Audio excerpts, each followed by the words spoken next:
ความจำคิดคืนมาหอมกินแกงเป็นบานที่ห้อยใบหน้าน้องคิดความหลังของเฮาคืนมามันแสนสุดที่หวานซื่อแสงจันทร์คืนนั้นเคยบอกน้องต้องเข้มแข็งเมื่อตอนก่อนนั้นเฮายังเด็กเฮาลิ้นตามภาษา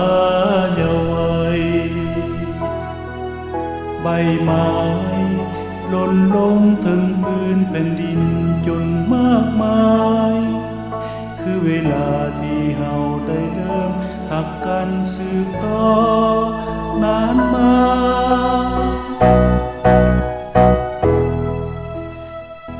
ตั้งแต่วันนั้นก็จดจำหักเฮาบอกเคยจืดจางได้เลยจนวันนี้นี่ได้แต่ขันนึงถึงหน้าน้องทุกยามบอกเคยลืมทุกลมหายใจเพียบดอกไม้บานอยู่ทั้งผาสูงสันบอกหักจึง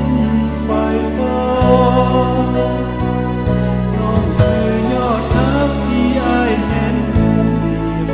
ดวงเดียวที่อายเฝ้ามองคือความหวังที่อายไฝ่ปองตั้งใจไม้อยู่ทุกอย่างอกกอดน้องแนบอกเอาไว้บ่ให้ใครเข้ามาครอบครองหักไว้บ่ให้จืด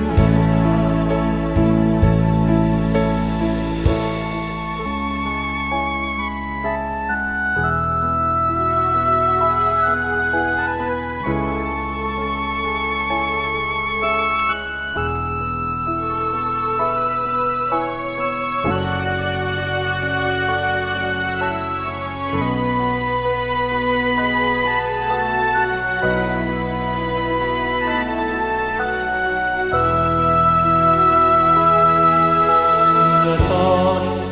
ก่อนนั้นเฮายังเด็กเฮาลิ้นตามภาษาเยาว์วัยใบไม้หล่นลงถึงพื้นแผ่นดินจนมากมายคือเวลาที่เฮาได้เริ่มหักกันสืบต่อนานมา